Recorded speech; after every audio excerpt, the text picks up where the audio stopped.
Richard LeBlanc is an associate professor of law, governance, and ethics at York University and joins me to talk about this. Thanks for coming in today. My pleasure, Danielle. So this has been very topical lately, yes. and a lot of high-profile companies, CBC, Barrick, have been touched by this debate. For those who are involved in approving really lofty CEO compensation, they often justify it by saying that it's necessary in order to attract and keep the best people. Is that a legitimate argument? That's the common argument, but when you peel back the onion, as the academics have done it in this study, what we notice is that, in fact, there's a lot of reciprocity. There's a lot of favors. I interview directors on a regular basis that are on comp committees.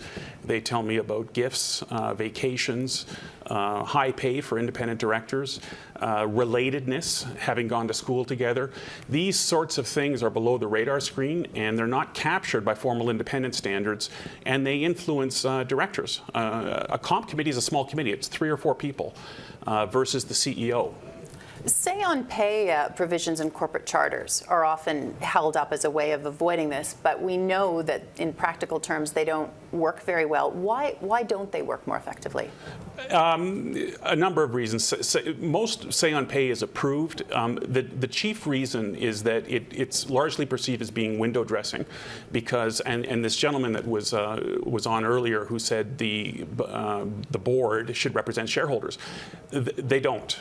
Shareholders cannot select board members, nor can they remove board members. Board members are, for most part, and someone said an old boys club, a homogenous group that is self-selected or selected by management. So what's happening now, and it's starting in the US, it's a wave of what's called proxy access. It's started at General Electric, Citibank, institutional shareholders who are saying to boards of directors, we want the ability, if we have 3% of the market cap of the company, to select the directors ourselves, as opposed to directors selecting directors. Directors selecting directors often defaults into friends selecting friends, and that needs to be disconnected.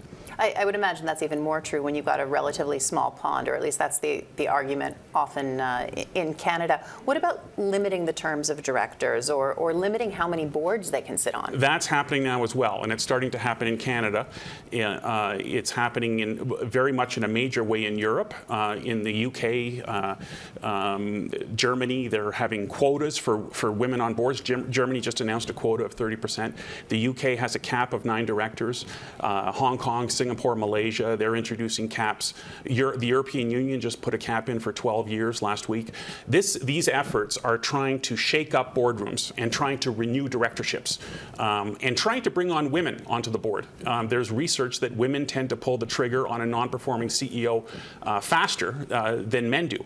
Even if they're facing a very cozy, tight-knit group of powerful men? Yes, the critical number is 3. You need 3 women on a board, and in particular, you need 1 or 2 women on the comp committee to really shake things up. So regulators are starting to use this as a trigger to renew entrenchment, and there's significant entrenchment. There's directors that have been on the board for 10, 15, 20, 25, sometimes 40 years. In Texas, I was speaking there recently, there were directors on bank boards for over 50 years. So it tends to be a lifetime appointment, and then you lose your independence and you become captured by management. All right, we've got to leave it there, but Richard, thank you very much. My pleasure, Danielle. Richard LeBlanc is Associate Professor of Law, Governance, and Ethics at York University.